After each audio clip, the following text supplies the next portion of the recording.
Welcome to the deep dive. Today, we are immersing ourselves in a case that, well, it's often cited as one of the most compelling and, frankly, legally challenging true crime stories in modern Australian history. Absolutely. And this isn't a story defined by, a dramatic discovery or some big forensic breakthrough. No, exactly. It's defined by a systematic, profound absence, the absence of a body. Yeah. We're diving into the facts and the legal mechanics behind the conviction of Keli Lane.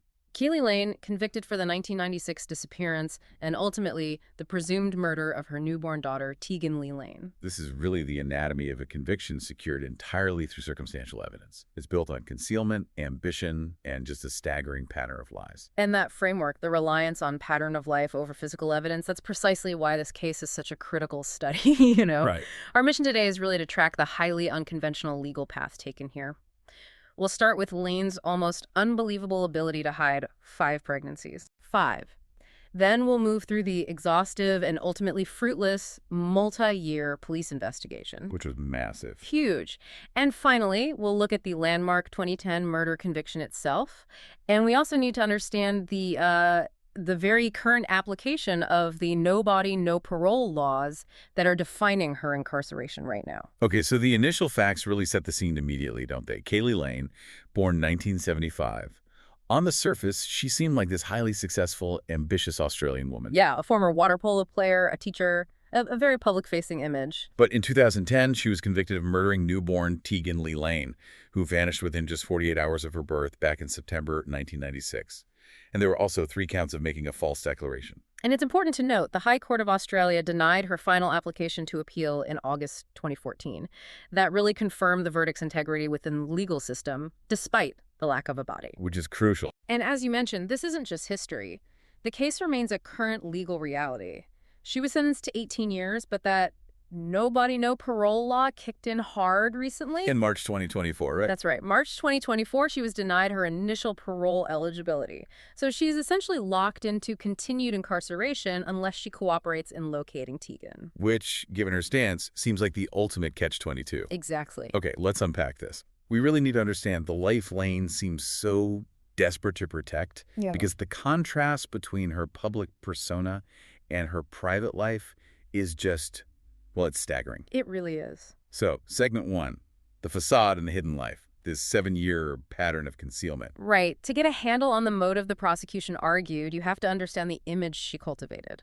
Lane was the daughter of Robert Lane, a retired police officer, and Sandra Lane, a former hospital worker. So a respectable background. Yeah, a stable suburban Sydney family.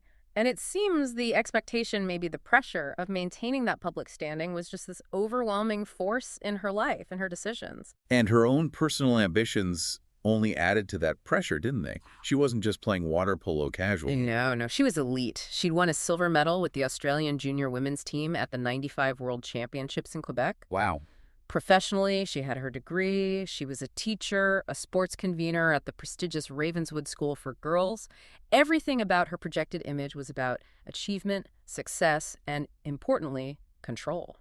And this control, it seems, extended into this incredibly secret life of, well, extreme biological denial. That's a good way to put it. The prosecution later laid out how over 7 years, during the 1990s, Lane became pregnant 5 different times. 5 times? And she systematically concealed every single one from her family, her friends, her partners. This wasn't, one isolated incident driven by panic. It was a sustained, calculated strategy. 5 pregnancies hidden over 7 years. That suggests such an intense emotional and physical toll. How did she manage to keep that facade intact? Well, the record shows this kind of progression, getting better, perhaps, at concealment and control. The first 2 pregnancies were reportedly terminated. Okay. Then the pattern of carrying a baby to term and then effectively erasing the event started in 1995. She gave birth, placed that child for adoption, Right. and crucially, was back playing competitive water polo almost immediately, competing internationally just months after a full-term pregnancy. That shows a terrifying ability to compartmentalize and to physically recover without anyone apparently noticing. That's just extraordinary. And what about the men in her life during this time? I mean, how do you hide multiple pregnancies from your partner? Well, her partner throughout that key period from 94 to 98 was Duncan Gillies, a rugby union player. He later testified he was completely unaware of any of her pregnancies during their entire 4-year relationship. Completely unaware. That's what he said. It implies extreme effort on her part, hiding sickness, physical changes, absences. It really points to this deep, almost pathological fear she must have had about her reality being exposed. And this pattern of deceit didn't stop after Tegan vanished in 96, did it? It continued, which really cemented the narrative the prosecution used later. Precisely. That pattern was key. In 1999, she had her 5th secret pregnancy. She was 25 weeks along and actually flew to Queensland trying to get a late-term abortion. It was refused. It was refused due to the viability of the fetus. So she gave birth to a boy 3 months later, put him up for adoption as well. And this event is critical because when she spoke to the social worker handling that adoption, she knowingly told them this was her first child. Wow. That documented lie, falsifying those records, became the foundation for the false declaration convictions she later faced alongside the murder charge. So the ultimate collision point, the moment where these two lives couldn't coexist anymore, seems to be September 1996. And the pressure she was under must have been immense. You mentioned she tried to induce the birth early. That's right. Tegan was born at Auburn Hospital on September 12, 1996. But we know Lane had been actively trying for an earlier birth. She'd had 4 failed attempts to be induced at Ryde Hospital before Tegan finally arrived. Why the urgency? Well, the prosecution argued that the timing was becoming critical, that the impending birth was incompatible with some non-negotiable event or commitment in her life, likely related to her water polo or just maintaining the overall facade. And the disappearance itself happened incredibly quickly within a really critical time frame. Yes, very quickly. Less than 2 days after the birth, on September 14th, she left Auburn Hospital with a Tegan. Records show that was between 11 a.m. and 12 p.m. Okay. By 3 p.m. that same afternoon, she arrived back at her parents' home in Manly. Critically, she was alone. So the baby vanished sometime within that 3-hour window. Exactly. Somewhere between leaving the hospital and arriving at her parents' house. And the alibi, or rather the activity she engaged in just hours later, it speaks volumes about her priorities at that moment, doesn't it? It really does. That same evening, September 14th, she attended a friend's wedding. Just in white. Dressed in white, with her partner Duncan Gillies, who was supposedly unaware of the birth. Astonishing. That image became absolutely central to the prosecution's motive argument. Here's this woman dressed in white, celebrating at a wedding, having, they argued, successfully erased the problem of a child born less than 48 hours before. Tegan was never mentioned, never seen by anyone at that wedding, or ever again. The implication being Tegan represented an immediate threat to that carefully constructed aspirational life Lane was so desperate to maintain, especially perhaps her athletic career. That was the core argument. The Olympics were coming up in Sydney in 2000. Right. Okay, that brings us to segment 2, the search for the missing child. And the complexity here, as you hinted, is that the search didn't actually begin in 1996 when Tegan disappeared. No, and that delay is one of the most frustrating aspects for investigators. The police investigation wasn't triggered by Tegan's birth or disappearance in 96. It actually started because of the birth of the 1999 baby 3 years later. How did that discovery happen? It was down to a diligent Department of Community Services, or DOCS, child protection worker. They noticed inconsistencies in the 1999 adoption paperwork. Specifically the lie about it being her first child. Exactly. That lie flagged something wasn't right. The worker did some digging, looked back through records, and first uncovered the 1996 birth of Tegan, and then went back further and found the 1995 birth and adoption as well. So the system caught up with the hidden history. What happened when Lane was confronted? When DOCS confronted her in October 1999, her first reaction was denial. She denied the 2 earlier children existed at all. So Tegan's very existence was initially revealed through an administrative anomaly, not because someone reported a baby missing back in 96. Precisely, which meant investigators were already years behind. Within days of that initial denial, though, Lane changed her story. She then claimed Tegan was alive and well, living with a family over in Perth. Perth? That's a long way from Sydney. It is, and that claim is what led DOCS to refer the matter to the local police. That referral sparked what became one of the longest, most extensive missing persons investigations in Australian history, all conducted essentially in hindsight. And the police interviews, starting around 2001, they must have become crucial for the prosecution, especially given the inconsistencies. Absolutely bedrock. In February 2001, police formally interviewed Lane. Ironically, she was actually 7 months pregnant at that time with her 6th child. 6th? Wow. Yes, and this is where the narrative of Andrew Norris, sometimes she called him Morris, was introduced. The alleged father. The alleged father. Lane claimed Tegan was given to him. She described him as someone she had a brief affair with, meeting only on Friday nights in Balmain. Okay, but wait. If she felt such shame about the pregnancies, why invent such a specific and ultimately traceable story? Names, locations. Why not just say it was a private, anonymous adoption or, heaven forbid, claim the baby had died? Well, that's exactly the point the Crown seized upon. The intricate nature of the lie and the fact that it kept shifting was used by the prosecution to argue this wasn't just panic. It was, they argued, active fabrication. She was creating a narrative to absolve herself of responsibility. And the details changed. Almost immediately. First, she told police she handed Tegan over to Andrew Norris in the Auburn Hospital car park. Okay. Later, she changed that story. The handover happened inside, in the hospital foyer. She added details about Norris having a long-term partner named Melanie, claiming she'd seen Melanie's clothing, implying Melanie was part of his life. Even though she supposedly only met him alone on Friday nights. Right. The details didn't quite mesh, and they kept changing over subsequent interviews and statements. She gave, I think, 9 different versions of that day. And what was her stated reason for all of this secrecy? What did she tell the police was the motivation? She consistently maintained that she felt forced to hide the pregnancies because she had this intense, debilitating fear of how her conservative parents and her friends would react. She actually said, "I had no other choice but to hide the children, to erase them, to maintain her life, her status." So the need to manage her reputation, her image, was presented as the overwhelming driving force. According to her, yes. And the prosecution argued that this driving force was strong enough to lead to murder. Okay, the shifting narrative, the lack of a body, it inevitably led to a coronial inquest, which happened much later, 2005 to 2006. What was the official outcome there?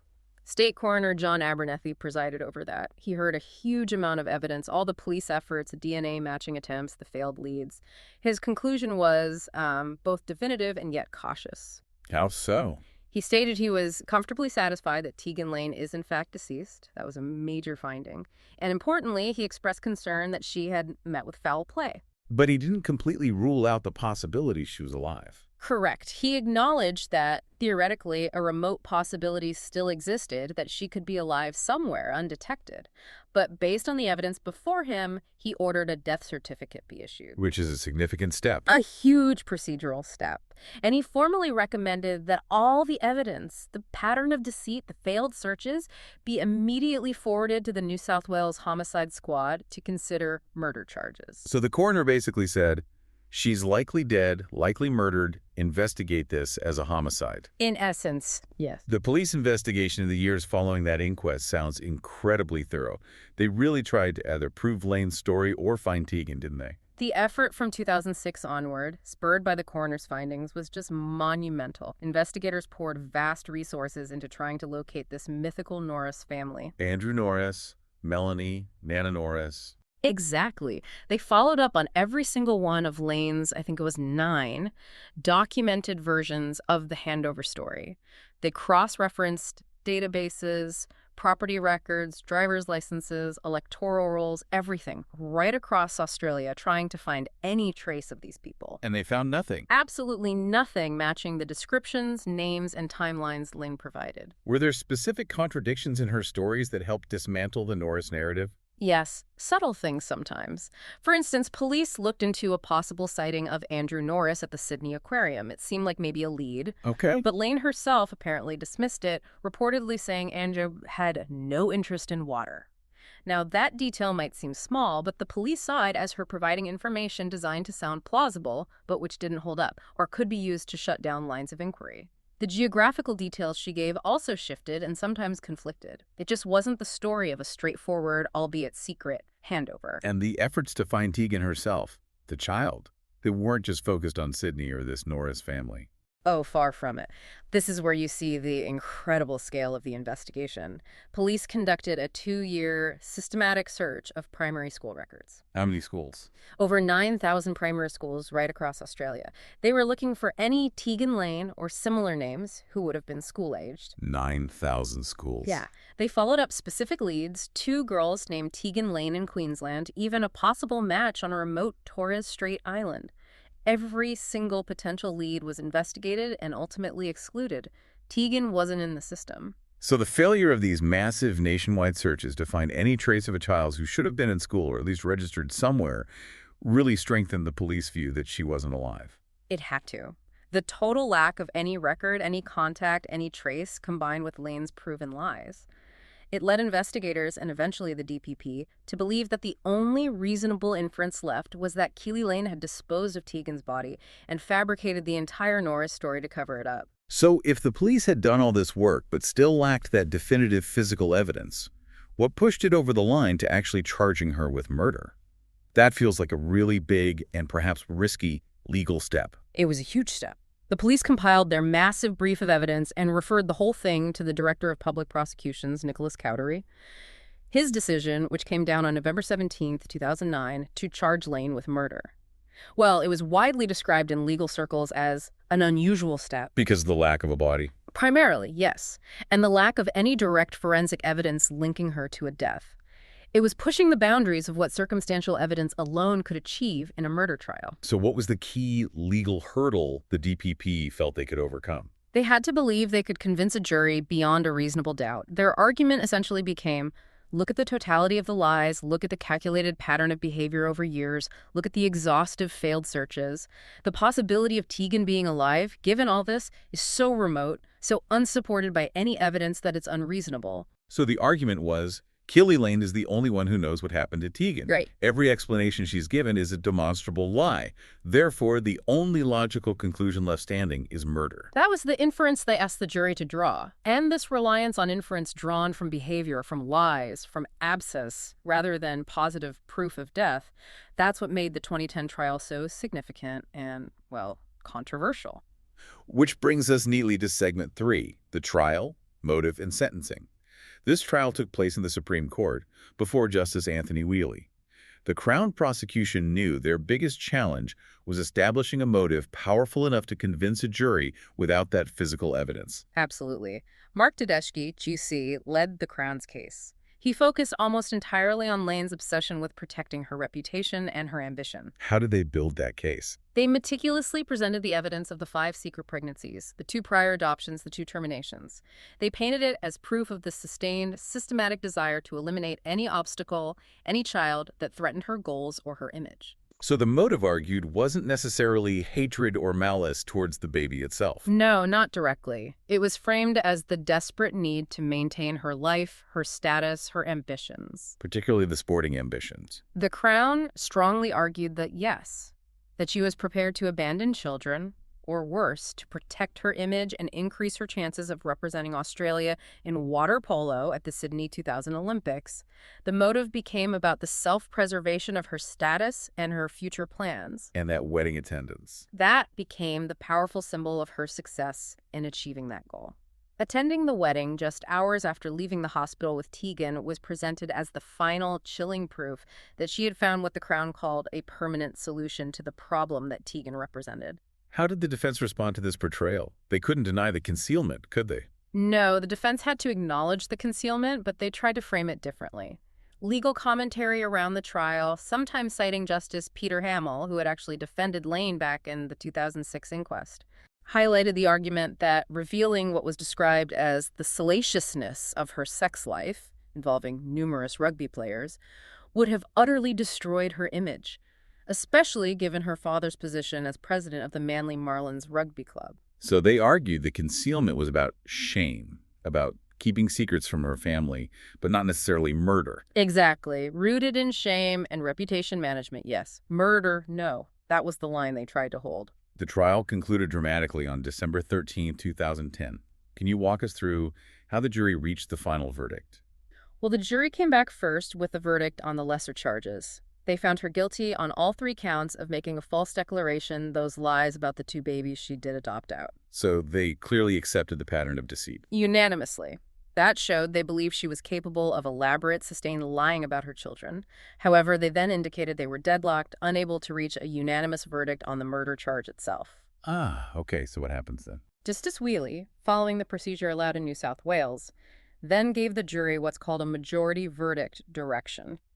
He advised them they could return a verdict if 11 out of the 12 jurors agreed. And did they reach a majority verdict soon after? They did. Later that same day, the jury returned with an 11-1 majority verdict, finding Keli Lane guilty of the murder of Tegan. So ultimately, 11 jurors concluded that her pattern of lies, her inability to provide any credible alternative explanation, and the complete lack of any trace of Tegan meant the only reasonable conclusion, beyond reasonable doubt, was that she killed her daughter. That's what the verdict implies, yes. The weight of the circumstantial evidence, the lies, the motive, was enough for 11 of them. And during the sentencing phase, there was some significant psychiatric evidence presented, wasn't there? It provided a pretty chilling context. Yes. Psychiatrist Michael Diamond gave expert evidence for the Crown. His finding was crucial. He found no evidence of a psychiatric disorder in Keli Lane. Why was that so significant? Because it essentially neutralized any potential argument for diminished responsibility due to mental illness, like severe postpartum depression or psychosis. Right. Instead, Dr. Diamond concluded that Lane's decisions, including the concealment and, by implication, what happened to Tegan, were based on problem solving. That phrase, problem solving, applied to a newborn baby. It's horrifying. It is deeply disturbing, but it spoke directly to the Crown's narrative that her actions weren't impulsive or driven by uncontrollable mental distress. They were perceived by the court as cold, calculated, systematic decisions where her career, her image, her social standing were prioritized above everything else, including her child's life. And the sentence reflected that severity. It did. On April 15, 2011, Justice Wheely sentenced Keli Lane to 18 years in jail with a non-parole period, meaning she would first become eligible for release on May 12, 2024. Which brings us right up to the present-day legal situation and into segment 4, appeals and legal impediments. Lane didn't waste any time appealing, did she? No, she lodged an appeal almost immediately, just 3 days after sentencing. And this was happening amidst a huge media frenzy around the case. I remember there were some sensational claims around that time, too. Yes, coincided with unconfirmed but widely reported media claims that a taxi driver had suddenly remembered seeing Lane dump a baby in bushland on the way to Manly on that critical day back in '96. Was that ever substantiated? Never substantiated, no, but it certainly fueled the intense public interest and probably hardened public opinion against her just as the appeal process was starting. But despite the public noise, the formal appeals process moved through the courts and systematically upheld the conviction. It did. The New South Wales Court of Criminal Appeal heard her initial appeal over a period between 2011 and 2013. They ultimately dismissed it entirely. What was the reasoning? They stated quite explicitly that there was ample evidence available to the trial jury to conclude Lane was guilty. They essentially validated the strength of the circumstantial case built by the DPP and accepted by the jury. So her last legal resort was the High Court. Yes, her final opportunity was to seek special leave to appeal to the High Court of Australia. That application was formally rejected in August 2014. And the significance of that rejection. It meant the end of the legal road for challenging the conviction itself. It legally affirmed that in Australia, a murder conviction can be secured based on systematic deceit and motive, even in the complete absence of a body or direct physical evidence. A landmark outcome. So if her legal challenges to the conviction itself ended in 2014, the final, really devastating legal reality kicked in just recently, in 2024, with the no body, no parole consequence. You mentioned she was denied parole in March 2024. That's right. This is the tough current reality for Keli Lane. New South Wales has specific legislation, often called the No Body, No Parole Law. Its formal name is the Crimes Administration of Sentences Amendment, No Body, No Parole Act. And how does that law actually work? For our listeners, it's not just about extra punishment, is it? No, it's framed differently.